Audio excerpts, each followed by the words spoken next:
Hello everyone, I hope all are feeling well. जो भी जाओगे बढ़िया होंगे। और इस वीडियो में हम लोग कैलासा के बारे में देखेंगे। कैलासा आधिकारिक तौर पर यूनाइटेड स्टेट्स ऑफ कैलासा, जिसे 2019 में भारतीय स्वघोषित धर्मगुरु नित्यानंद द्वारा स्थापित एक कथित माइक्रोनेशन है। नित्यानंद, जिसे एक पंथ या नेतृत्व करने वाला बताया गया, दावा किया है कि उसने एक नया हिंदू राष्ट्र माइक्रो स्टेट बनाया और दावा करता है कि कैलासा दुनिया का एकमात्र संप्रभु हिंदू राष्ट्र है।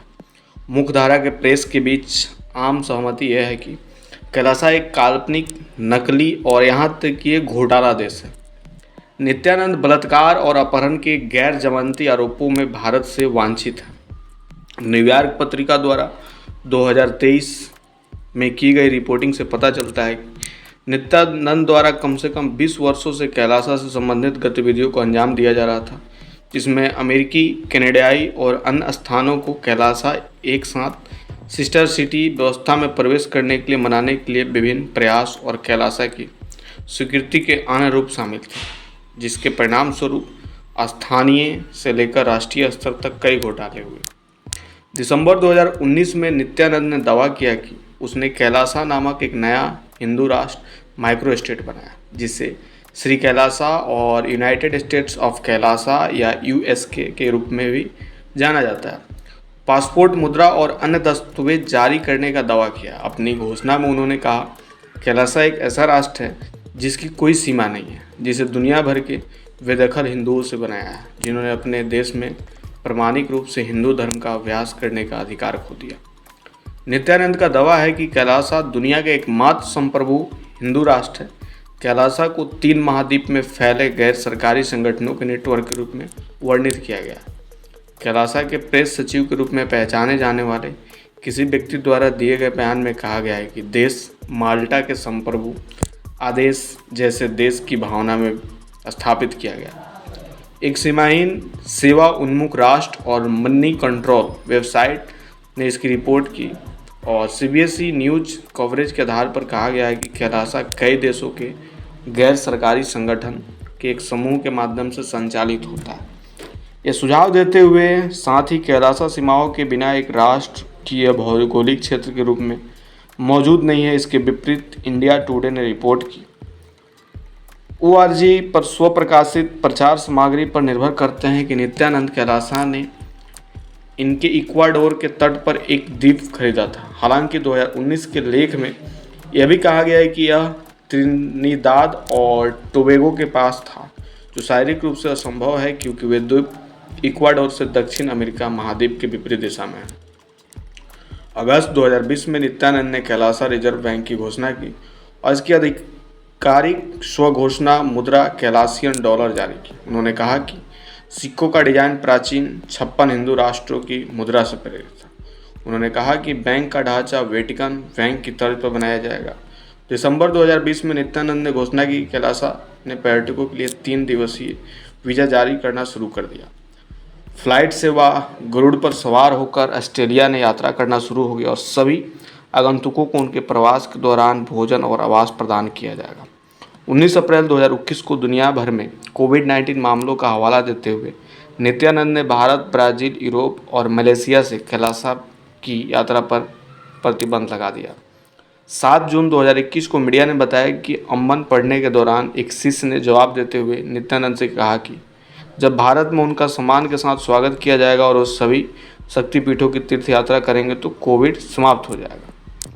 2022 की बात करें तो अगस्त 2022 में नित्यानंद ने एक प्रतिनिधित्व ने श्रीलंका के राष्ट्रपति रनिल विक्रमसिंघे को पत्र लिखकर नित्यानंद की खराब सेहत का हवाला देते हुए राजनीतिक शरण मांगी थी।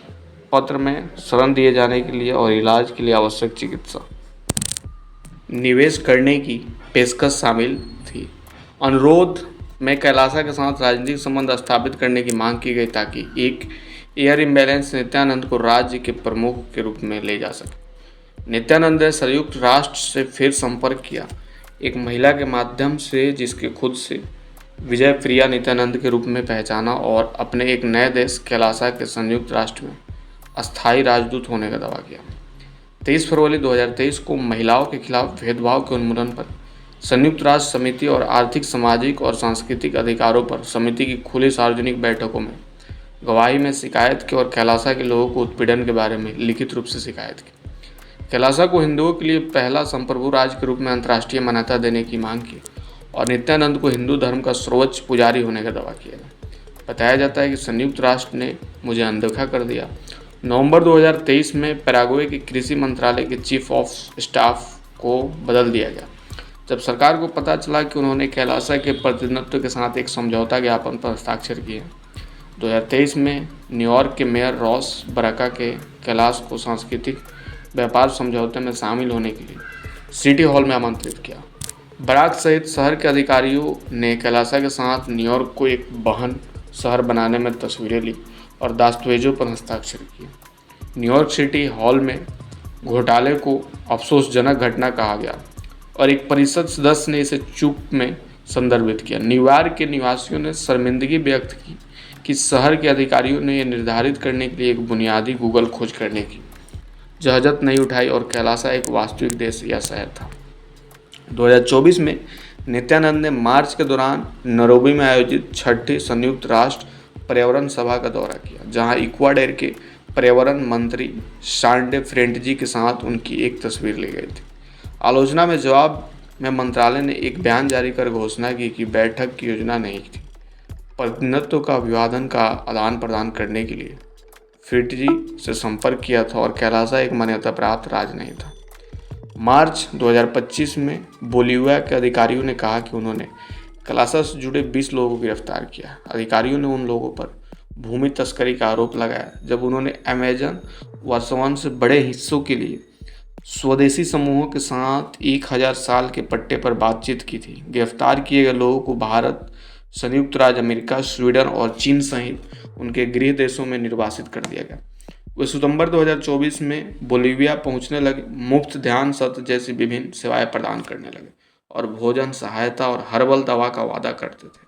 उनका लक्ष्य बोलिविया में मूल सामुदायिक भूमि पर प्रावधानों का उपयोग करना था, जिससे बोलिविया राज्य के हस्तक्षेप के बिना उन पर रहने वाले स्वदेशी समुदायों के स्वायत्तता का बढ़ गई। उनके कुछ प्रतिनिधित्व को बोलिविया के स्वदेशी लोगों के परिसंघ की सालगिरह के कार्यक्रम में आमंत्रित किया गया था, जहां उन्होंने राष्ट्रपति लुइस एर्से से मुलाकात की। सौदों का खुलासा होने के बाद इससे शामिल स्वदेशी समुदायों ने उन प्रतिनिधित्व के खिलाफ निराशा और विश्वासघात की भावनाएं व्यक्त की, जिन्होंने उनसे सहमति व्यक्त की थी और जिनमें से कुछ स्पष्ट रूप से प्रतिशोध के डर से छिप गए थे। तो ये थी छोटी सी इन्फॉर्मेशन कैलासा के बारे में। आप आई होप आपको बढ़िया लगा होगा और जल्दी मिलता है ऐसा कोई नया वीडियो लेके।